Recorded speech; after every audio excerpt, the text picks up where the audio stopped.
ও গো নবীজি, রাত্রে যখন ঘুমের ঘরে যাই একটা আমল দেন না গো, যে আমলটা করে আমি ঘুমাইতে পারি। আল্লাহর নবী ডেকে ডেকে বলে, হে নাওফাল, হে নাওফাল, তুমি আমার কাছে জানবার চাও রে নাওফাল, ঘুমানোর আগে তুমি কোন সূরা পড়বা? আমি তোমাকে ঘোষণা দিয়ে দিলাম, তুমি কুলিয়া সূরা পড়ো। ইয়া রাসূলুল্লাহ, ইয়া হাবিবাল্লাহ, ওগো নবীজি, কুলিয়া সূরা যদি আমি রাত্রে পড়ে ঘুমাই তাহলে আমার লাভ কি হবে, আমার ফায়দা কি হবে? আমার রাসূল ডেকে ডেকে বলে, নাওফাল রে, প্রতিদিন যদি ঘুমানোর আগে কুলিয়া সূরা যদি পড়তে পারো রে, আমি বিশ্ব নবী ঘোষণা দিলাম, আল্লাহ রাব্বুল আলামিন তোমাকে শিরিকির খাতা থেকে নাম কাটাইয়া মৃত্যু নসিব করাইবেন। জোরে কোন সুবহানাল্লাহ। কেউ যদি নিয়মিত কুলিয়া সূরা পড়া ঘুমাইতে পারে, উনিদের শিরিক মুক্ত ইবাদত করছে, এই সার্টিফিকেট দিয়া আল্লাহ পাক তার মৃত্যু দিবেন। সুবহানাল্লাহ জোরে কোন। এই সূরার নাম সূরা কাফিরুন। 114 সূরার মধ্য থেকে সূরা কাফিরুন সিরিয়ালের দিগ্রিয়া 109 নম্বর সূরা। এই সূরার মধ্যে 6খানা আয়াত রয়েছে। এই সূরার মধ্যে 26টি শব্দ রয়েছে। এই সূরার মধ্যে 74টি অক্ষর রয়েছে। সুতরাং কেউ যদি সূরা কাফিরুন একবার তেলাওয়াত করে, তার আমল নামায় 740 নেকি লিখে দেওয়া হয়। একটু আস্তে কোন সুবহানাল্লাহ।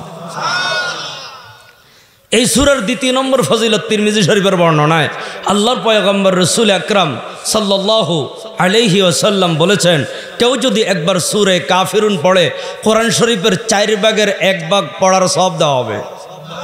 একটু জোরে কর না। 2 বার পড়লে অর্ধ খতম, 3 বার পড়লে পৌনে খতম। কেউ যদি কুলিয়া সূরা 4 বার পড়ে, তার আমল নামায় পরিপূর্ণ 1 খতম কোরআন পড়ার সওয়াব দিয়ে দেওয়া হবে। নবীজি সাল্লাল্লাহু আলাইহি ওয়াসাল্লাম মাগরিবের নামাজের পরের যে 2 রাকাত সুন্নত আছে, এই সুন্নতের প্রথম রাকাতে আলহামদুলিল্লাহ সূরার পরে নিয়মিত কুলিয়া সূরা পড়তেন, আর দ্বিতীয় রাকাতে কুল হুয়াল্লাহ সূরা পড়তেন। ফজর নামাজের আগে আমরা যে 2 রাকাত সুন্নত পড়ি, নবীজি যখন ফজরের আগের 2 রাকাত সুন্নত পড়তেন, প্রথম রাকাতে কুলিয়া সূরা পড়তেন, দ্বিতীয় রাকাতে কুল হুয়াল্লাহ সূরা পড়তেন। বিতিরের আমরা 3 রাকাত নামাজ পড়ি, নবীজি দ্বিতীয় রাকাতে কুলিয়া সূরা পড়তেন, 3 নম্বর রাকাতে কুল হুয়াল্লাহ সূরা পড়তেন। মক্কা মদিনা যারা গিয়েছেন তারা জানেন, খানায় কাবা 7টা চক্কর দেওয়ার পরে মাকামে ইব্রাহিমের সামনে দাঁড়ায়া 2টা রাকাত নামাজ পড়তে হয়। এই 2 রাকাত নামাজে আমার রসুল প্রথম রাকাতে কুলিয়া সূরা পড়তেন, দ্বিতীয় রাকাতে কুল হুয়াল্লাহ সূরা পড়তেন। জবান খুলে আল্লাহু আকবার। বুঝে থাকলে বলেন, এই সূরার গুরুত্ব কম নাকি বেশি? বেশি হওয়ার কারণেই আমার রসুল প্রায় সুন্নতের মধ্যে কুলিয়া সূরাটা পড়তেন। মুআজ্জাজ হাজিরিন, ফজিলত বলতে গেলে লম্বা সময়ের দরকার হবে। আশা করি এই কয়েকটা সহিহ হাদিসের ফজিলত জেনেই আমরা বুঝে ফেললাম যে এই সূরার উপরে আমাদের আমল করার দরকার আছে। ঠিক কিনা বলেন? এখন এই সূরার শানে নুজুল কি? এই সূরাটা কেন নাজিল করা হয়েছে? মুআজ্জাজ হাজিরিন, এই সূরার শানে নুজুল বুঝতে হলে আমাদেরকে অনেক আগ থেকে বয়ান শুনতে হবে। অনেক আগ থেকে কিছু বয়ান শোনার পরে পরিশেষে আমরা বুঝবো আসলে এই সূরাটা কেন নাজিল করা হয়েছে। আল্লাহর নবীর উপরে যখন কোরআনুল কারীমের একখানা করে আয়াত নাজিল করে শুরু করে দেওয়া হলো, আল্লাহর নবী গোপনে গোপনে দ্বীনের দাওয়াত দেয়, আস্তে আস্তে করে দ্বীনের দাওয়াত দেয়। একজন একজন করে মুসলমান হয়। নবীজি আরকাম রাদিয়াল্লাহু আনহুর গোপন বাড়িতে বসে বসে সাহাবায়ে কেরামদেরকে দ্বীনের তালিম দেয়। আস্তে আস্তে করে এক একজন করে মুসলমান হয়। পরবর্তীতে লক্ষ্য করে দেখা যায় আমার আল্লাহ একখানা আয়াত নাজিল করলেন, ও আনজির আশিরাতাকাল আকরাবিন। ওগো বিশ্বনবী, ওগো রাহমাতুল লিল আলামিন, আর গোপনে গোপনে চলবে না।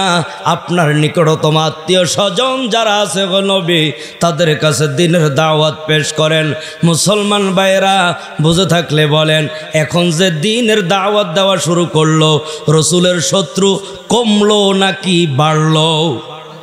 এতদিন নবীজিকে ইজ্জত করনেওয়ালা লোকের অভাব ছিল না, নবীজিকে মাথায় তুলে রাখার লোকের অভাব ছিল না। আজকে যখন ইসলামের দাওয়াত দেওয়া শুরু করলো, আমার রসুলের উপরে অত্যাচারের স্টিম রোলার চালাইয়া দিল। এমন এমন স্টিম রোলার চালাইল রে ভাই, আমার রসুল সেজদায় যায়, সেজদার মধ্যে বেঈমান আবু জাহেল ওটের নারী বড়ি আমার রসুলের মাথার মধ্যে চাপায়া দেয়। শুধু তাই নয়, বেঈমানরা আমার রসুলের গলার মধ্যে গামছা পেঁচাইয়া এমন জোরে টান দিল, উদ্দেশ্য হলো মুহাম্মদকে এখন শেষ করে দিবে। এইভাবে যদি বলতে যায় রাত্র পোহাবে, শেষ হবে না। আমার রসুল একে এক করে বরদাস্ত করতেছে, বেঈমানেরা বিফল হয়ে গেল। হাই রে মুহাম্মদের উপরে এত অত্যাচার করলাম, এত নিপীড়ন করলাম, মুহাম্মদকে কোনো মতে প্রতিহত করতে পারি না। মুসলমান বন্ধুরা রে, বেঈমানেরা লক্ষ্য করে দেখলো দিন দিন মুসলমান ধর্মের তারাক্কি হচ্ছে, উন্নতি হচ্ছে, উন্নতি হচ্ছে। এখন কি করা যায়?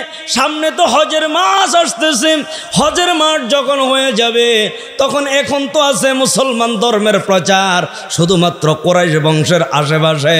যখন নাকি খানায়ে কাবা তওয়াফ করার জন্য তামাম পৃথিবী থেকে মানুষ আসতে শুরু করবে, অন্যান্য ধর্মের লোকেরা মুহাম্মদের দরবারে যখন হাজির হবে, মুহাম্মদের দ্বীনের দাওয়াত শুনে তারা যখন মুসলমান হইয়া দেশে চলে যাবে, মুসলমান ভাইয়েরা বুঝে থাকলে বলেন, আস্তে আস্তে মুসলমানদের প্রচার প্রসার কমবে নাকি বাড়বে? এখন তো আছে শুধুমাত্র মক্কা নগরীতে, আস্তে আস্তে করে তামাম পৃথিবীতে মুসলমানদের ধর্ম, ইসলাম ধর্ম প্রচার প্রসার বেড়ে যাবে। কুরাইশের এখন খেয়াল করলো কি করা যায়। কয় আমাদের একজন মুরব্বী আছে, মুরব্বীর সঙ্গে পরামর্শ করি। ওই মুরব্বীর নাম হলো ওয়ালিদ ইবনে মুগীরা, একজন মুসলমানদের চরম এবং পরম দুশমন। এখন কুরাইশের লোকেরা সবাই ওয়ালিদ ইবনে মুগীরার কাছে গেছে, গিয়া বলে, চাচা, কুরাইশ বংশের সবগুলো লোক নিয়ে, নেতাদেরকে নিয়ে আপনার দরবারে হাজির হয়েছে গো চাচা। ও চাচা, মুহাম্মদের ধর্ম দিন দিন বাড়তেই আছে, সামনের দিকে অগ্রসর হচ্ছে, তারাক্কি হচ্ছে। কিভাবে দাবানো যায়? আগামী মাস জিলহজ মাস, জিলহজ মাসে দেখা যাবে বিভিন্ন রাষ্ট্র থেকে মানুষেরা আসবে হজ করার জন্যে। তখন দেখা যায় মুহাম্মদ যদি দ্বীনের দাওয়াত দিয়া বসে, তাহলে তো মুহাম্মদের ধর্ম আরও উন্নতি লাভ করবে। কি করা যায়? ওয়ালিদ ইবনে মুগীরা ডেকে ডেকে বলেন, হ্যাঁ, সুন্দর পরামর্শ নিয়ে এসেছো। আমিও চাই মুহাম্মদের ধর্মেও যাতে কোনো মতো উন্নতি লাভ না করতে পারে। বিভিন্ন দেশ থেকে মক্কার মধ্যে লোকজন সমাগম হবে, তখন আমরা বিভিন্ন জায়গায় বসে বসে মুহাম্মদের বিরোধিতা করতে শুরু করব, কেউ যাতে করে মুহাম্মদের কাছে না আসে। ওয়ালিদ ইবনে মুগীরাকে ওই কুরাইশের নেতারা ডেকে ডেকে বলে, ও আমাদের চাচা, আপনি আমাদেরকে পরামর্শ দেন, আমরা তার বিরুদ্ধে কি বলবো?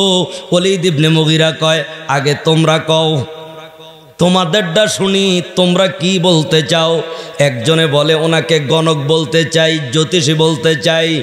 ওয়ালিদ ইবনে মুগীরা ডেকে বলে, না, জ্যোতিষী হওয়ার জন্যে গণকের মধ্যে যা আলামত পাওয়া যাওয়া দরকার মুহাম্মদের মধ্যে একটাও নাই, মুহাম্মদকে কোনো ধরনের গণক বলা যাবে না। তাহলে একটা কাজ করি, আরেকজনে বলতেছে তাহলে মুহাম্মদকে পাগল বলা হোক। না, মুহাম্মদকে পাগল বলা যাবে না। পাগল বলার জন্য যতগুলো আলামত থাকা দরকার একটা আলামত মুহাম্মদের মধ্যে নাই, তাহলে কি বলা যায়? আরেকজনে দাঁড়ায় বলে মুহাম্মদকে কবি বলা হোক, মুহাম্মদ কবিতা জানে, কবিতার মাধ্যমে কোরআনের বাক্যগুলো বলে, তাকে কবি বলা হোক। ওলীদ বিন মুগীরা ডাক দেয়া কয়, রে মুহাম্মদকে কবি বলা যাবে না, কেননা আমি নিজেই কবি। কবির কবিতা বানানোর জন্য যা কিছু প্রয়োজন মুহাম্মদের সঙ্গে মিলে না। জবান খোলে আল্লাহু আকবার। মুহাম্মদ যেগুলা বলে মিলে না। আল কারিয়া মাল কারিয়া ওয়া মা আদরাকা মাল কারিয়া, কত সুন্দর ছন্দ। ওয়াত্তিন ওয়াজ্জাইতুন ওয়াতুর ওয়াসিনিন ওয়াহাদাল বালাদিল আমিন, কত সুন্দর ছন্দ। ইন্না আতাইনাকাল কাউসার ফাসাল্লি লিরাব্বিকা ওয়ানহার ইন্না শানিআকা হুয়াল আবতার, কত সুন্দর সুন্দর ছন্দ, কোন কবির কবিতার সঙ্গে মিলে না। আরেকজনে ডেকে ডেকে বলে, চাচা আমার মাথার মধ্যে একটা বুদ্ধি আসছে। বলে কি? মুহাম্মদকে জাদুকর বলা হোক। ওলীদ বিন মুগীরা ডাক দেয়া কয়, না, মুহাম্মদকে জাদুকর বলা যায় না। জাদুকরের জাদু হওয়ার জন্য যা কিছু প্রয়োজন মুহাম্মদের মধ্যে একটাও নাই, তাকে জাদুকর বলা যায় না। তাহলে কি বলবো? চাচা আপনিই বলেন। মুসলমান বাইরের দিলের কান লাগায় শোনো, আগামী দিন এই সময়ে এই সুন্দর ওয়াজের মজলিস থাকবে না। সময় থাকলে ঘুমাইতে পারবেন, সময় থাকলে চায়ের দোকানে বসতে পারবেন। এই জন্য সামান্য কয়েকটা কথা বলবো, দিলের কানটা লাগায়া শোনো রে মুসলমান। ওলীদ ইবনে মুগীরা ডেকে ডেকে বলে, হ্যাঁ কুরাইশের লোকেরা, মুহাম্মদের ভিতরে তো কোনো দোষ নাই। সুবহানাল্লাহ জোরে কও। মুহাম্মদের ভিতরে যে কোনো দোষ নাই, এটা আমি ওলীদ ইবনে মুগীরাও জানি, কিন্তু একটা কিছু তো বলতে হবে। কি বলা যায়? কয় মুহাম্মদকে জাদুকর বলতে পারো। জবান খোলে নাউজুবিল্লাহ। ওলীদ ইবনে মুগীরা যে সিদ্ধান্ত নিল আমার রসুলের বিরুদ্ধে জাদুকর বলবে, বুঝে থাকলে বলেন এটা আল্লাহ দেখে কি দেখে না? একটা জোর বলেন না, দেখে কি দেখে না? আমার আল্লাহ রাগ এবং গোসা হইয়া ওলীদ ইবনে মুগীরার বিরুদ্ধে কোরআনের আয়াত নাজিল করে দিয়ে বলছে, ওগো বিশ্ব নবী, ওগো রাহমাতুল লিল আলামিন, আমি আল্লাহ আপনার সঙ্গে ওয়াদা করলাম ওলীদ ইবনে মুগীরাকে আমি আল্লাহ জাহান্নামে, সাকার নামক জাহান্নামে ঢুকাইয়া দিব। জবান খোলে নাউজুবিল্লাহ। ওলীদ ইবনে মুগীরাকে জিজ্ঞাসা করা হলো, চাচা গণকের কথা বললেন মানলেন না, কবির কথা বললাম মানলেন না, পাগলের কথা বললাম মানলেন না, আপনি জাদুকরের কথা কেন মানলেন? ওলীদ ইবনে মুগীরা ডাক দেয়া কয়, হ্যাঁ কুরাইশের লোকেরা, মুহাম্মদ যখন কোরআন তেলাওয়াত করে যে শুনে তার মধ্যে জাদুর মতো প্রভাব পড়ে। সুবহানাল্লাহ জোরে কও। এইবার হজের মৌসুম এসে পড়লাম, চতুর্দিকে কাফেরদেরকে লাগিয়ে দেওয়া হলো। বিভিন্ন দেশ থেকে যখন মানুষেরা হজ করতে আসলো, এক একজন ডাক দেয়া কয়, কই যাও? বলে আমরা হজ করতে আসছি। খবরদার, আমাদের এলাকার মধ্যে একজন জাদুকর আছে, তার নাম মুহাম্মদ, তার কাছে যাইবে না। আরেকজনে বলতেছে, খবরদার, আমাদের এলাকায় একজন জাদুকর আছে, নাম মুহাম্মদ, তার কাছে যাইবে না। সবাই শুধু একই স্লোগান, সবাই শুধু একই স্লোগান। মুসলমান ভাইরা, মানুষের একটা অভ্যাস হইল, যেটাকে না করে সেটা বেশি কইরা করে। মেহমানরা বলতেছে, এত বড় নেতারা বলতেছে মুহাম্মদ জাদুকর, মুহাম্মদ জাদুকর, একটু জাদুকরটা দেখে আসি, মনে হয় বড় জাদুকর। জাদুকর দেখতে এসে তাকায়া দেখা আমার রসুলের চেহারা এত সুন্দর, আমার রসুলের চেহারার আলোতে খানায় কাবার দেওয়াল আলোকিত হয়ে গেছে। আর কি যেন পড়ে, কি পড়ে? কোরআন পড়ে। কোরআন তেলাওয়াত শুই না রে, চেহারাটার দিকে তাকাইয়া কয়, এই চেহারাও কোনো মিথ্যুকর হতে পারে না, কোরআন তেলাওয়াতটাও মিথ্যুকর হতে পারে না। আমরা পড়ে নিলাম লা ইলাহা ইল্লাল্লাহ, জবান খোলে আল্লাহু আকবার। এখন তারা যে চক্রান্ত করছে, চক্রান্ত কি লাইন মতো গেছে না বেলাইন মতো গেছে?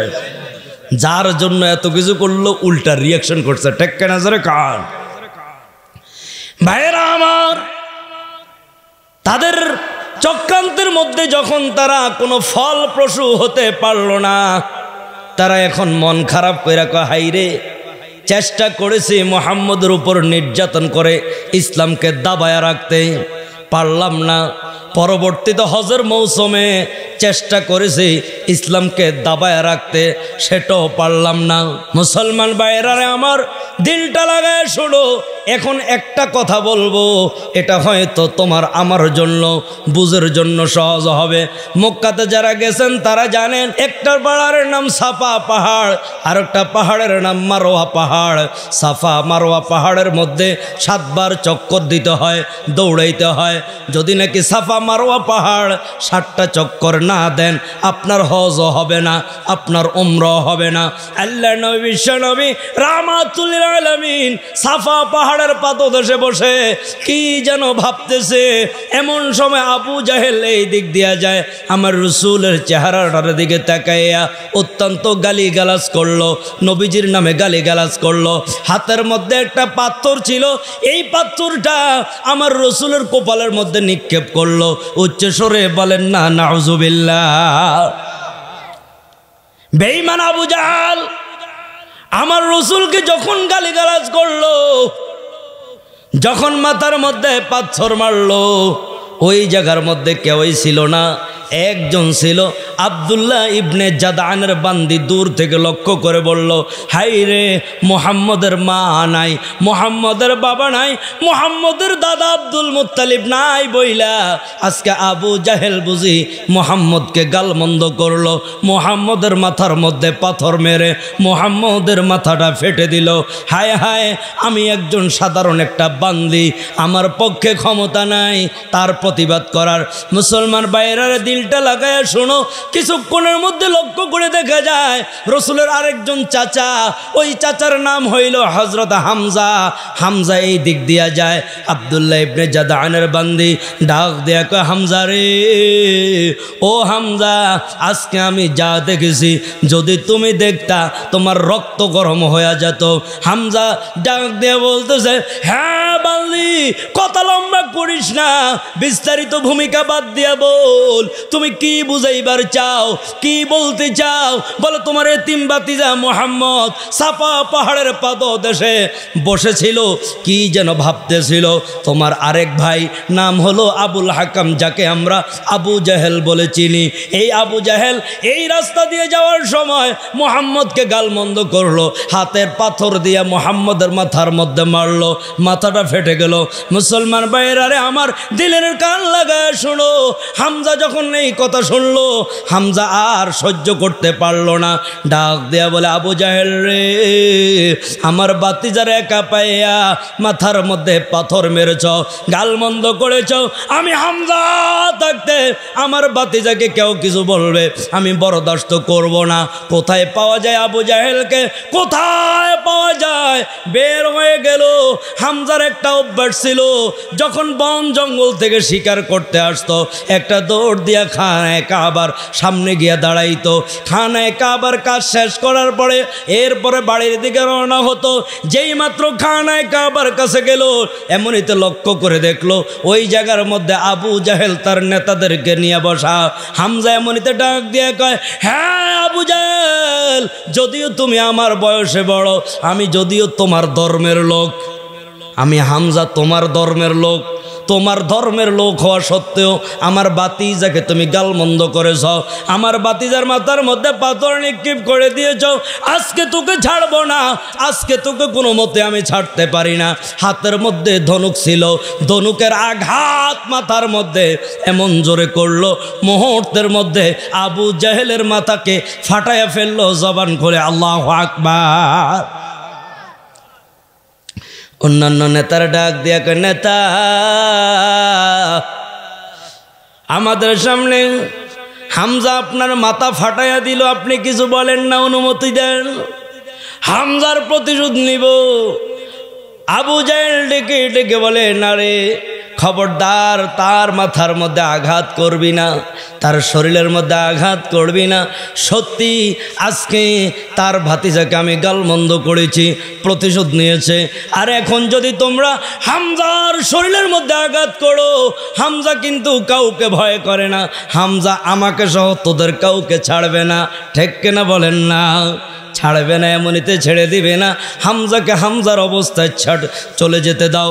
কিন্তু হামজা গেল না, ওই জায়গার মধ্যে দাঁড়াইয়া আবু জাহেলকে লক্ষ্য করে বলল, এই আমার ভাই আবু জাহেল, এতদিন তোমার ধর্মে থাকা সত্ত্বেও আমার ভাতিজার উপরে যে ওরা আক্রমণ হয়েছে, আজকে এই জায়গার মধ্যে দাঁড়াইয়া আমি ঘোষণা দিলাম আমি মুহাম্মদের দলে। আর তো আস্তে কোন সুবহানাল্লাহ, মানুষ হইনা লাইতো। হামজা ডাক দিয়ে বলে, আবু জাহাল,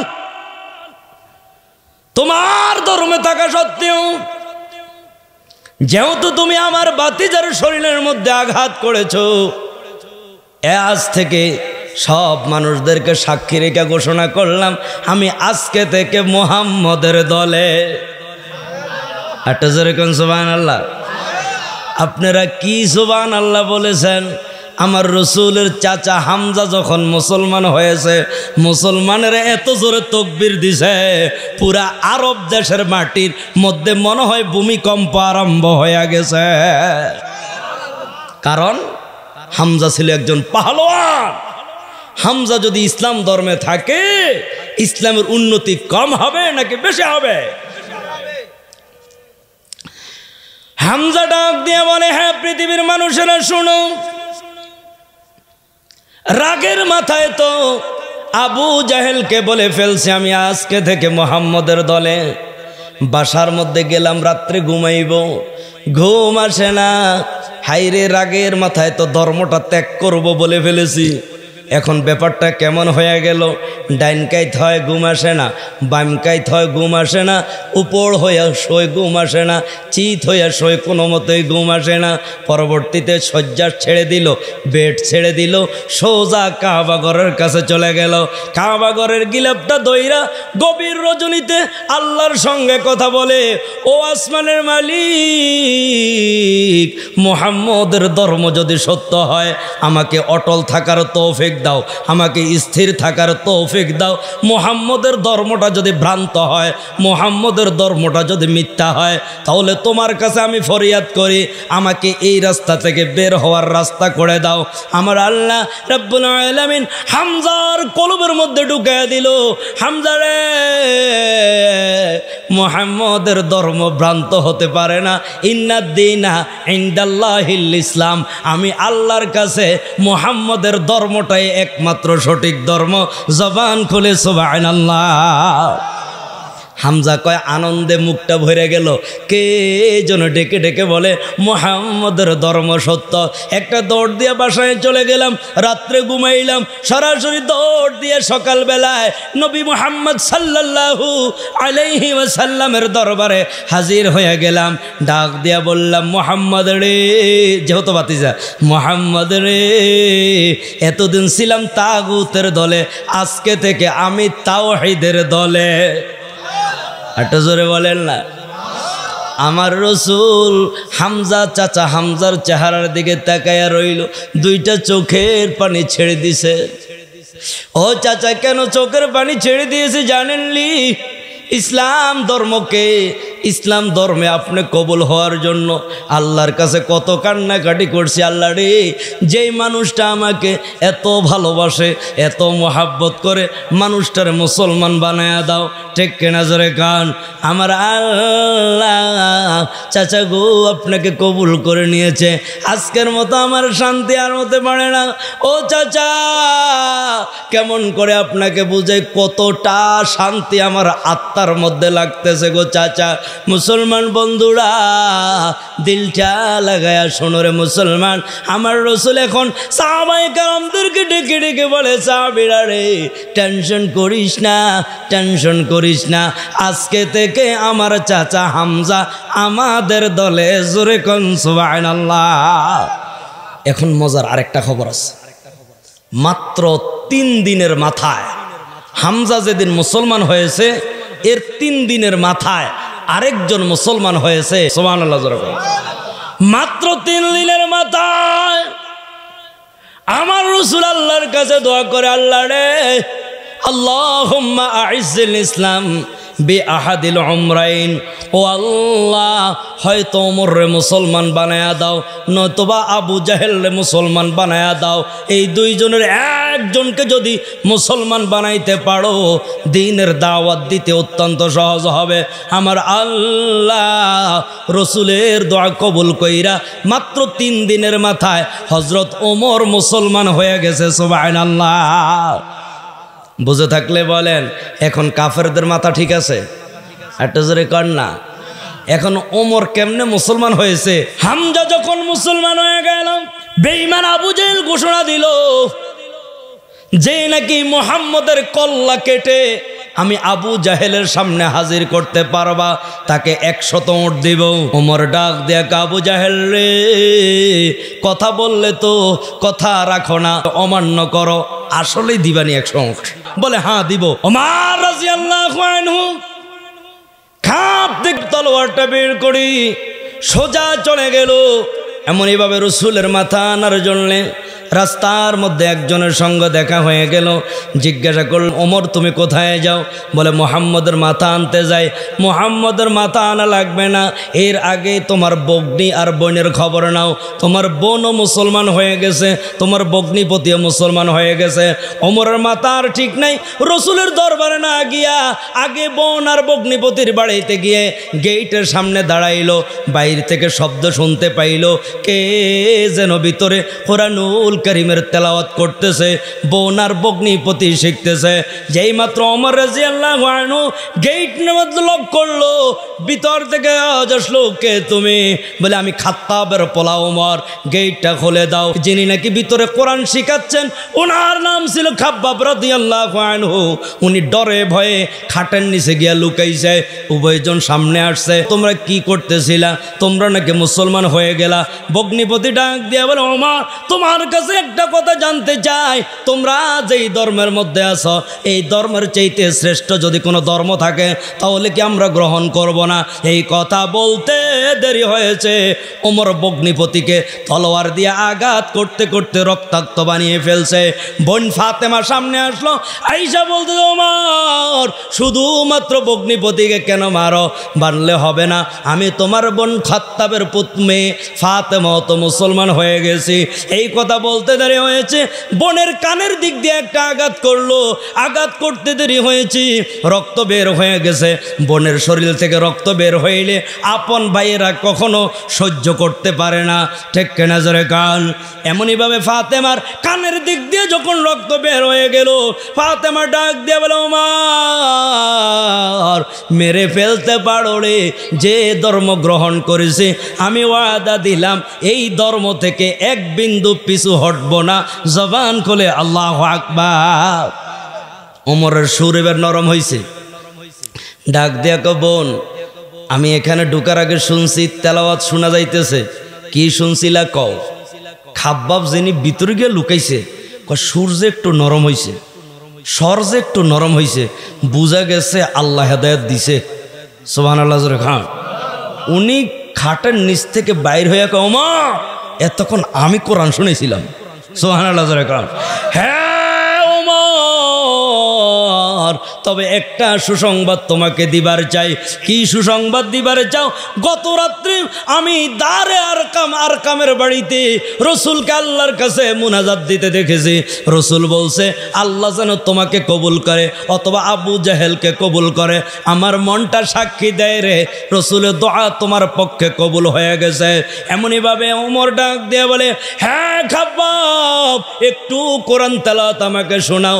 ওই বোন ফাতেমা ডাক দেয়া কয়, ওমর রে, ইসলাম এমন একটা জিনিস পবিত্রতা ছাড়া কোরআন ধরা যায় না, ছোঁয়া যায় না। যাও গোসল করে আসো, নতুন জামা পরিধান করে আসো, এরপরে কোরআন শুনতে পারবা। মুসলমান ভাই বন্ধুরা দিলটা লাগায় শোনো। ওমর গোসল করলো, নতুন জামা পরিধান করলো, সরাসরি রসুলের দরবারে গেছে। যেই মাত্র রসুলের দরবারে হাজির হইল, দারোয়ান যখন ওমরকে দেখছে হাতের মধ্যে তলোয়ার আছে, কলিজার মধ্যে আর পানি নাই। টেক্কা নাজারে গা ভিতরে কিন্তু আরেক বীর বাহাদুর আছে, যিনি 3 দিন আগে মুসলমান হয়েছে, তিনার নাম হামজা। টেক্কা নাজারে কান হামজা ডাক দিয়ে বলে, হ্যাঁ গেটের দারোয়ান, গেট খুলে দাও। ওমরের উদ্দেশ্য যদি ভালো হয়ে থাকে তাহলে তো ভালো কথা, ওমরের উদ্দেশ্য যদি খারাপ হয়ে থাকে ওমরের তলোয়ার দিয়া ওমরকে 2 টুকরা করে দিব। জোরে কোন সুবহানাল্লাহ। ওমর তাৎক্ষণিক ওই দরবারের মধ্যে হাজির হইয়া নবীজিকে ডাক দেয়া কয়, নবী গো, ইয়া রাসূলুল্লাহ, ইয়া হাবিবাল্লাহ, আক্রমণ করতে আসি নাই, আমাকে কালিমা পড়াইয়া দেন, আমি কালিমা পড়ে মুসলমান হয়ে যেতে চাই। ওমর রাদিয়াল্লাহু আনহু যখন মুসলমান হইল এত জোরে তাকবীর হয়েছে। হামজার সময় কি তাকবীর হয়েছে, ওমরের সময় এত জোরে তাকবীর হয়েছে, পুরা আরবের প্রত্যেকটা মানুষের কানে কানে মুসলমানদের তাকবীর ধ্বনি পৌঁছে গেছে। জোরে কোন সুবহানাল্লাহ। আল্লাহর নবীকে ডেকে বলে, ইয়া রাসূলুল্লাহ, ইয়া হাবিবাল্লাহ, ইসলাম ধর্ম সত্য না মিথ্যা? আমার রসুল বলে সত্য। ওমর জিগায়, ইয়া রাসূলুল্লাহ, নামাজ সত্য না মিথ্যা? বলে সত্য। ইসলাম ধর্ম সত্য, নামাজও সত্য, আপনিও সত্য নবী, আল্লাহ যে আছে এটাও সত্য। তাহলে গোপনে গোপনে কি করেন? আজকে থেকে প্রকাশ্যে প্রকাশ্যে খানায় কাবার সামনে জামাতে নামাজ হবে। জোরে কোন সুবহানাল্লাহ। ওমর এবার তলোয়ারটা খুইলা, এক পাশে হযরত হামজা, আরেক পাশে ওমর স্লোগান দিচ্ছে, যে নাকি নিজের মাকে এমনইভাবে সন্তান হারা বানাইতে চাও, যে নাকি তার স্ত্রীকে বিধবা বানাইতে চাও, যে নাকি তার সন্তানদেরকে এতিম বানাইতে চাও, সে আমি ওমরের তলোয়ারের সামনে আসো। আমি ওমর আজকে ঘোষণা দিলাম, আজকে থেকে আমি ওমর মুহাম্মদের দলে। জোরে কোন সুবহানাল্লাহ। খানায় কাবার সামনে গেছে, জামাতে নামাজ হয়েছে। মুসলমান ভাইয়েরা, আমাদের মূল আলোচনায় আসেন। ওমর যে 3 দিন পরে মুসলমান হয়েছে, বুঝে থাকলে বলেন কাফেরদের মাথা ঠিক আছে তো? একটু জোরে কন। এই দিক দিয়া নির্যাতন করিয়া শেষ, বিফল। এরপরে হজরের সময় চক্রান্ত করলো, বিফল। আস্তে আস্তে হামজা মুসলমান হয়েছে, মাথা খারাপ। এখন ওমর মুসলমান হয়ে গেছে 40 নম্বরে, এখন মাথা খারাপ। এখন কি করবে? লিডারের কাছে গেল, লিডারের কাছে গিয়া বলতেছে, চাচা, হ্যাঁ ওয়ালিদ ইবনে মুগীরা চাচা, এইভাবে মুহাম্মদের ধর্ম বাড়ি হয়ে যাচ্ছে, কি করা যায়, কি করা যায়? সব নেতারা এক জায়গার মধ্যে বসছে। আমাদের মধ্যে একজন বিচক্ষণ লোক আছে, ওই লোকের নাম হলো উতবা ইবনে রবিআ। উনি অত্যন্ত বিচক্ষণ লোক, অত্যন্ত কবি, অত্যন্ত চমৎকার ভাষায় কথা বলতে জানে। ওনাকে মুহাম্মদের কাছে পাঠাও। মুহাম্মদের কাছে পাঠায়া 5টা প্রস্তাব নিয়ে পাঠাইবা। মুসলমান ভাইরা রে, বুঝে থাকলে বলেন কয়টা প্রস্তাব লইয়া? 5টা প্রস্তাব। 1 নম্বরে মুহাম্মদকে জিগাও, মুহাম্মদ কেন এমন করতেছে? মুহাম্মদের সম্পদের দরকার, সম্পদ দিয়া দিব। 2 নম্বরে মুহাম্মদের যদি নেতা হইতে চায়, নেতা বানায়া দিব। 3 নম্বরে মুহাম্মদ যদি নাকি প্রেসিডেন্ট হতে চায়, বাদশাহ হতে চায়, বাদশাহ বানায়া দিব। 4 নম্বরে যদি মুহাম্মদ কোনো সুন্দরী মহিলাকে বিয়ে করতে চায়, বিয়ে করায়া দিব। 5 নম্বরে মুহাম্মদকে যদি কোনো জিনে ডিস্টার্ব করে থাকে, মুহাম্মদকে চিকিৎসা করব। জোরে কর নাউজুবিল্লাহ। রসুলকে জিনে ডিস্টার্ব করার কারণে রসুল দিনের দাওয়াত দেয় নাকি আল্লাহ বলেছে? উতবা ইবনে রবিআকে রসুলের কাছে পাঠানো হলো। উতবা ইবনে রবিআ রসুলের কাছে আসলো, আইসা বলল, হ্যাঁ মুহাম্মদ, ধর্মের মধ্যে আগুন ধরায়া দিছ, দিলের কান লাগায় শোনো, তুমি কি চাও? উতবা ইবনে রবিআ যখন 5টা প্রস্তাব আমার রসুলের কাছে পেশ করলো, আমার রসুল মনোযোগ দিয়ে শোনার পরে ডাক দিয়া বলে, চাচা গো, আপনার বলা কি শেষ হয়েছে? বলে, হ্যাঁ আমার বলা শেষ হয়েছে, এবার আমাকে বলতে দেন। আমার রসুল ডাক দিয়া কই, চাচা আমি কোনো কিছুর লোভী না। আল্লাহ রাব্বুল আলামিন একজন আছেন, আল্লাহর পক্ষ থেকে আমি নবী। আল্লাহ বলেছে যদি নাকি আমার পক্ষ থেকে যা আপনাদেরকে বলা হয় যদি গ্রহণ করেন, দুনিয়াতেও সাকসেস, আখিরাতেও সাকসেস, দুনিয়াতেও সফল, আখিরাতেও সফল।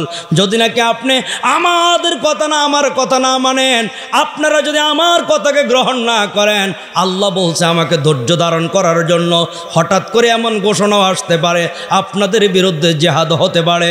সুতরাং অপেক্ষা করার জন্য বলা হয়েছে। চাচা, এইবার যদি একটু অনুমতি দেন, আমি আপনাকে একটু কোরআন তেলাওয়াত শুনাইব। সুবহানাল্লাহ জোরে কোন। রসুলের কোরআন তেলাওয়াত সুন্দর কম না বেশি? একটু জোরে বলেন না। আমার রসুলের তেলাওয়াত সুন্দর কম নাকি বেশি? আমার রসুল এখন উতবা ইবনে রবিআকে কোরআন তেলাওয়াত শোনাবে। সূরা হামিম সেজদার 1 থেকে 13 নম্বর আয়াত পর্যন্ত 13টা আয়াত যখন নাকি আমার রসুলের মধুর কণ্ঠে তেলাওয়াত যখন করতেছে, সিরাতে মুস্তাফা সিরাত ইবনে হিশাম কিতাবের মধ্যে লিখি, উতবা ইবনে রবিআ তার 2টা হাত পিছনের দিকে দিয়া হেলান দিয়া মনোযোগ দিয়ে শুনতেছে। যেই মাত্র 13 নম্বর আয়াত তেলাওয়াত করলো, লাফ দিয়া দাঁড়াইলো। 13 নম্বর আয়াতের মধ্যে আল্লাহ রাব্বুল আলামিন বলছেন, তোমরা যদি নাকি ইসলাম গ্রহণ না করো, ইসলামের উপর যদি না চলো, তো তোমাদের অবস্থা এমনও হতে পারে আদ এবং সামুদ গোত্র লোকদেরকে আমি আল্লাহ যেইভাবে ধ্বংস করেছি, তোমাদেরকেও এমন করতে পারি। এই আয়াত যখন আমার রসুল পড়ল, উতবা ইবনে রবিআ দাঁড়ায়া গেছে। দাঁড়াইয়া আমার রসুলের মুখ চাপ দিয়ে ধরছে, ডাক দেয়া বলে, মুহাম্মদ তেলাওয়াত করিস না, বন্ধ কর, তোর তেলাওয়াত বন্ধ কর। তুই যখন নাকি সূরা হামিম সেজদার 13 নম্বর আয়াত তেলাওয়াত করলি, আমার কাছে মনে হয়েছে আযাব যেন আমার মাথার উপরে আয়া পড়ছে। উতবা ইবনে রবিআর অপেক্ষায় কিন্তু নেতারা বসে আছে, ঠিক কিনা জোরে কোন? কি খবর নিয়ে আসে, কি সংবাদ নিয়ে আসে একটু শুনবো, অপেক্ষায় কিন্তু বসে আছে। যেই মাত্র উতবা ইবনে রবিআ নেতাদের কাছে গেল, নেতাদের মধ্য থেকে বড় নেতা একজনের নাম আবু জাহেল উতবার চেহারার দিকে তাকাইয়া কয়, হাই রে, উতবার যেই চেহারা লইয়া পাঠাইছি ওই চেহারা লইয়া তো আসে নাই। মোহাম্মদ উতবাকে জাদু করছে। নাউজুবিল্লাহ জোরে কও। যেই নির্দেশ লইয়া উতবারে পাঠানো হয়েছে সবচেয়ে বিচক্ষণ, এই উতবা কোরআন তেলাওয়াত শুই না মনে হয় যেন মুহাম্মদের দলে চলে গেছে। হে উতবা, তুমি কি বলবার চাও? উতবা তাৎক্ষণিক বলতে আরম্ভ করলো, মুহাম্মদ যেই দ্বীনের দাওয়াত দিচ্ছে, এই দ্বীনের দাওয়াত বাধা দিও না, নতুবা তোমাদের উপর বিপদ হইতে পারে। জবান খুলে আল্লাহু আকবার। বুঝে থাকলে বলেন, সর্বশেষ যে চেষ্টা করছে এই চেষ্টায় সফল হয়েছে না বিফল হয়েছে? একটু জোরে বলেন না। আমি কিন্তু আর অল্প সময় কথা বলবো, 10 মিনিট, এরপর শেষ। এই জন্য মনোযোগ দিতে হবে। তাহলে তাদের সর্বশেষ চক্রান্ত ছিল উতবা ইবনে রবিআকে দিয়া। উতবা ইবনে রবিআকে পাঠানো হলো সবচেয়ে বিচক্ষণ, কিন্তু সেও আমার রসুলের কোরআন তেলাওয়াত শুই না মুগ্ধ হইয়া ওই নেতাদেরকে বলতেছে, হ্যাঁ কুরাইশের নেতারা শোনো, এই মুহাম্মদ তো তোমাদের বংশের, একদিন যদি মুহাম্মদ বিজয় লাভ করে তোমাদের সুনাম হবে। সুতরাং মুহাম্মদকে বাধা দিও না, মুহাম্মদ তার দ্বীনের, তার ধর্মের কাজ করতে দাও। এই কথা বলতে দেরি হয়েছে, মুহাম্মদ তোমাকে জাদু করছে। জোরে কর নাউজুবিল্লাহ। কাফেরেরা সর্বপ্রথম রাসূলের উপর অত্যাচার করে ইসলামকে বন্ধ করতে চেয়েছে, কিন্তু সফল হলো না। এরপরে চক্রান্ত করে হজের মৌসুমে চেষ্টা করলো, সফল হলো না। হজরত হামজা ইসলাম গ্রহণ করার পরে তাদের মাথা আরও খারাপ। ওমর যখন মুসলমান হইল, মাথা মোটেই শেষ। কোনো দিশা না পাইয়া উতবা ইবনে রবিআকে প্রস্তাব নিয়ে পাঠাইল রসুলের দরবারে, 5টা প্রস্তাব লইয়া। কিন্তু দেখা যায় রসুলের দরবারে প্রস্তাবে রাজি হবে দূরের কথা, উল্টা যাকে পাঠাইছে সে হেদায়েত লইয়া আইছে। সুবহানাল্লাহ জোরে কান। এখন বুঝে থাকলে বলেন, কাফেরদের মাথা ঠিক আছে তো? জোরে কান। এখন কি করছে? এখন ডাক দিয়ে কয়, না, মুহাম্মদের সাথে পারা যাবে না। এখন কি করতে হবে? মুহাম্মদের কাছে প্রস্তাব পাঠাও, 1 বছর আমরা মুহাম্মদের খোদার ইবাদত করব, বাকি 1 বছর মুহাম্মদ আমাদের মূর্তি পূজা করবে। নাউজুবিল্লাহ জোরে কর। প্রস্তাব, সুন্দর প্রস্তাব। 1 বছর মুহাম্মদ আমাদের মূর্তি পূজা করবে, আর আরেক বছর আমরা সকলে মিলা মুহাম্মদের খোদার ইবাদত করব। মনে হয় মুহাম্মদের খোদার ঠেকা লাগছে, ঠিক কিনা জোরে কর? তাম পৃথিবীর মানুষ যা আছে কেউই যদি আমার আল্লাহকে আল্লাহ বলে ডাক না দেয়, একটা সেজদাও না করে, আল্লাহ পাকের বিন্দু পরিমাণ ক্ষতি হবে না। ঠিক কিনা জোরে কর? তাম পৃথিবীতে যদি একজন মানুষও নামাজ না পড়নেওয়ালা থাকে না থাকে, সকলেই যদি নামাজ পড়ে, সকলেই যদি সেকেন্ডে সেকেন্ডে জিকির আজকার তাসবিহ তাহলিল ইসলামের উপরে, পরিপূর্ণ ইসলামের উপরে অটল থাকে, আমার আল্লাহর বিন্দু পরিমাণ লাভ হবে না। আল্লাহ যেমন আছেন তেমনই থাকবেন, ভবিষ্যতেও থাকবেন। কোনো ধরনের লাভ লস নাই, লাভ লস একমাত্র আমাদের। ঠিক কিনা জোরে কান? একজনকে পাঠাইল রাসূলের কাছে, হ্যাঁ মুহাম্মদ, অনেক চেষ্টা করেছি, তোমাকে বিরত রাখতে পারলাম না, সুন্দর একটা প্রস্তাব লয়ে আসছি। বলে প্রস্তাবটা কি? প্রস্তাবটা হইল 1 বছর আমরা সকলে মিলে তোমার খোদার ইবাদত করব, আর 1 বছর তোমার ধর্মের যত লোক আছে সকলে মিলে আমাদের মূর্তি পূজা করবা। তুমি কি বলো? আমার রাসূল একটা অবজ্ঞার হাসি দিছেন। অবজ্ঞার হাসি বুঝুন তো, হি হি, ঠিক কেনা জোরে কর? অবজ্ঞার হাসি দিয়ে বলতেছেন, চাচা সুন্দর প্রস্তাব লয়ে আইছেন, দেখি খোদাই কি কয়, দেখি আল্লাহ পাক কি বলে। আল্লাহ পাক সাথে সাথে কোরআনুল কারীমের 109 নম্বর সূরা কুলিয়া সূরা নাজিল করছেন। আমার আল্লাহ রাব্বুল আলামিন কুলিয়া সূরা নাজিল করে দিয়ে বললেন, কুল নবী আপনি বলেন, ইয়া আইয়ুহাল কাফিরুন, হে কাফেরেরা, লা আ'বুদু মা তা'বুদুন, তোমরা যেই মূর্তিগুলার পূজা করো আমি মুহাম্মদ তার পূজা করি না। ওয়ালা আনতুম আ'বিদুনা মা আ'বুদ, আর আমি যেই আল্লাহর ইবাদত করি তোমরাও তার ইবাদত করো না।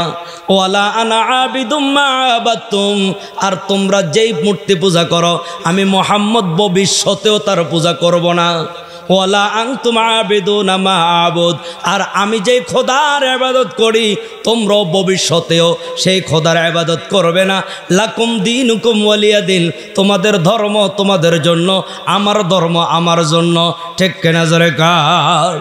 তাহলে কুলিয়া সূরার প্রথম আয়াতের মধ্যে আল্লাহ বলছেন, কুল নবী আপনি বলেন, ইয়া আইয়ুহাল কাফিরুন, হে কাফের সকল, লা আ'বুদু মা তা'বুদুন, আমি বর্তমানে ওই মূর্তি পূজা করি না যেই মূর্তি পূজা তোমরা করো। ওয়ালা আনতুম আ'বিদুনা মা আ'বুদ, আর আমি যেই খোদার বর্তমানে ইবাদত করি তোমরাও বর্তমানে সেই খোদার ইবাদত করো না। ওয়ালা আনা আ'বিদু মা আ'বাদতুম, তোমরা যেই মূর্তির পূজা করো আমি মুহাম্মদ ভবিষ্যতেও তার মূর্তি পূজা করব না। ওয়ালা আনতুম আ'বিদুনা মা আ'বুদ, আর আমি যেই খোদার ইবাদত করি ভবিষ্যতেও তোমরা সেই খোদার ইবাদত করবে না। এখন আপনারা বলতে পারেন, তাহলে তো হেরা ভবিষ্যতে মুসলমানও তো হইতে পারে, আল্লাহ এই কথা বলল কেন? এই কথার ব্যাখ্যায় আমি এইভাবে বলি, মুফাসসিরিন কিরাম এইভাবে লেখেন, বুঝে থাকলে বলেন, আজ থেকে 100 বছর পরে কি হবে কি হবে না আমার আল্লাহ জানে কি জানে না জোরে কান? আমার আল্লাহ আগ থেকে জানতেন এই বেঈমানের গোষ্ঠী, এই মুশরিকের গোষ্ঠী, এই নাস্তিকের গোষ্ঠী কখনো মুসলমান হবে না। এই জন্য আল্লাহ পাক সূরা কাফিরুনের 5 নম্বর আয়াতের মধ্যে আল্লাহ জানিয়ে দিয়েছেন, ওয়ালা আনতুম আ'বিদুনা মা আ'বুদ, তোমরা আমি আল্লাহ আমার আল্লাহর ইবাদত ভবিষ্যতেও করবে না। লাকুম দীনুকুম ওয়ালিয়া দিন, তোমাদের ধর্ম তোমাদের জন্য, আমার ধর্ম আমার জন্য। এটা হইল একটা ব্যাখ্যা। আরেকটা ব্যাখ্যা হইল সূরা ফাতিহার মধ্যে আমরা পড়ি, মালিকি ইয়াউমিদ্দিন, প্রতিদান দিবসের মালিক কে? জোরে কোন? তো এখানে দিন অর্থ হইল প্রতিদান দিবস। সুতরাং লাকুম দীনুকুম ওয়ালিয়া দিন, তোমাদের কর্মফল তোমাদের জন্য, আমার কর্মফল আমার জন্য। এই অর্থটা যদি গ্রহণ করেন তাহলে আর কোনো এই আয়াতের ব্যাখ্যা করতে হয় না। কিন্তু যদি অর্থ করেন লাকুম দীনুকুম ওয়ালিয়া দিন, তোমাদের ধর্ম তোমার জন্য, আমার ধর্ম আমার জন্য, তখন এখানে ব্যাখ্যা করতে হয়। ব্যাখ্যাটা হইল, এই আয়াতটা হইল মাক্কি আয়াত। এটা যখন নাকি পরবর্তীতে মদিনায় যাওয়ার পরে যখন জিহাদের আয়াত নাজিল হয়ে গেছে, তখন সূরা কাফিরুনের 6 নম্বর আয়াতের বিধান রহিত হয়ে গেছে। আমরা অতীতে দেখছি তারা সংসদে দাঁড়ায় বলে লাকুম দীনুকুম ওয়ালিয়া দিন, আল্লাহ তো বলছে সবাই যার যার ধর্ম পালন করবে। সুতরাং ধর্ম যার যার, উৎসব সবার। নাউজুবিল্লাহ জোরে কান। সূরা কাফিরুনের 6 নম্বর আয়াত দিয়া তারা সংসদে দাঁড়ায় বলছে লাকুম দীনুকুম ওয়ালিয়া দিন, তোমাদের ধর্ম তোমাদের জন্য, আমার ধর্ম আমার জন্য। সুতরাং আল্লাহই তো বলছে ধর্ম যার যার, উৎসব সবার। তারা জানেই না সূরা কাফিরুনের 6 নম্বর আয়াতের এর বিধান রহিত হয়ে গেছে জিহাদের আয়াত নাজিল হওয়ার পরে। ঠিক কিনা জোরে কোন? সর্বোপরি কথা হইল লাকুম দীনুকুম ওয়ালিয়া দিন, এই আয়াতের অর্থ যদি আপনি গ্রহণ করেন, তোমাদের কর্মফল তোমাদের জন্য, আমার কর্মফল আমার জন্য, তোমরা কুফরের মধ্যে থাইকা জাহান্নামের মধ্যে যাইবা, আর আমি মুহাম্মদ আমার সাহাবার যারা আছে তারা ইসলামের মধ্যে থেকে আল্লাহর তরি জান্নাতে ঢুকে যাবে। জোরে কোন সুবহানাল্লাহ। মুআজ্জাজ হাজিরিন, এই হইল সূরা কাফিরুনের সংক্ষিপ্ত তাফসীর। আমরা আশা করি প্রত্যেক দিন রাত্রে ঘুমানোর আগে সূরা কাফিরুন তেলাওয়াত করে ঘুমাইব ইনশাআল্লাহ। একটু জোরে বললেন না? সূরা কাফিরুনের মধ্যে আয়াত কয়টা? 6টা। আয়াত কয়টা? আর জোরে বলেন না কয়টা? শব্দ 26টা, শব্দ অক্ষর 74টা অক্ষর। সুতরাং কেউ যদি একবার পড়ে তার আমলনামায় 740 নেকি লিখে দেওয়া হবে অক্ষর হিসাবে। 1 নম্বর ফজিলত। 2 নম্বর ফজিলত তিরমিজি শরীফের হাদিসের মধ্যে রয়েছে, কেউ যদি 4 বার সূরা কাফিরুন পড়ে তার আমলনামায় 1 খতম কোরআনের সওয়াব দেওয়া হয়। 3 নম্বর ফজিলত হইল নাওফল রাদিয়াল্লাহু আনহু বলছেন, ইয়া রাসূলুল্লাহ, শোয়ার সময় কি আমল করব? রাসূল বললেন, প্রতিদিন শোয়ার সময় কুলিয়া সূরা যদি পড়তে পারো, তুমি যে শিরিক মুক্ত ইবাদত করছো কিয়ামতের মাঠে এই সূরায় সাক্ষী দিবে। জোরে কোন সুবহানাল্লাহ। শুধু তাই নয়, মাগরিবের নামাজের পরের 2 রাকাত সুন্নতের প্রথম রাকাতে রাসূল কুলিয়া সূরা পড়তেন, বিতিরের নামাজে দ্বিতীয় রাকাতে রাসূল কুলিয়া সূরা পড়তেন, ফজরের আগের 2 রাকাত সুন্নতের প্রথম রাকাতে রাসূল কুলিয়া সূরা পড়তেন। শুধু তাই নয়, খানায়ে কাবা তওয়াফ করার পরে মাকামে ইব্রাহিমের সামনে দাঁড়াইয়া যে 2 রাকাত নামাজ পড়তে হয়, এর প্রথম রাকাতেও আমার রাসূল কুলিয়া সূরা পড়তেন। জোরে কোন সুবহানাল্লাহ। এই জন্য বুঝে থাকলে বলেন, কুলিয়া সূরার ফজিলত কম নাকি বেশি? একটু জোরে বলেন না, কম না বেশি? কারা কারা ইনশাআল্লাহ এই আমলটা করবে? কুলিয়া সূরার উপর 2 হাত তুলা খোদায়েতকে দেখায়া দাও। নারায়ে তাকবীর। আরো উচ্চ স্বরে নারায়ে তাকবীর, নারায়ে তাকবীর। কোরআন সুন্নাহর আলো, আল হাদিসের আলো, আজকের মাহফিল। নারায়ে তাকবীর। আয় আল্লাহ, যারা হাত উঠাইলো তাদেরকে প্রতি রাত্রে ঘুমানোর আগে কুলিয়া সূরার আমল করার তৌফিক দান করেন, এবং মাগরিবের নামাজের সুন্নতে কুলিয়া সূরা পড়ার তৌফিক দান করেন, ফজরের নামাজের সুন্নতে কুলিয়া সূরা পড়ার তৌফিক দান করেন। খানায়ে কাবার সামনে যায়া কাবাগর তওয়াফ করার পরে মাকামে ইব্রাহিমের সামনে দাঁড়ায়া 2 রাকাত নামাজ পড়ে সেখানেও কুলিয়া সূরা পড়ার তৌফিক দান। জোরে কোন আমিন।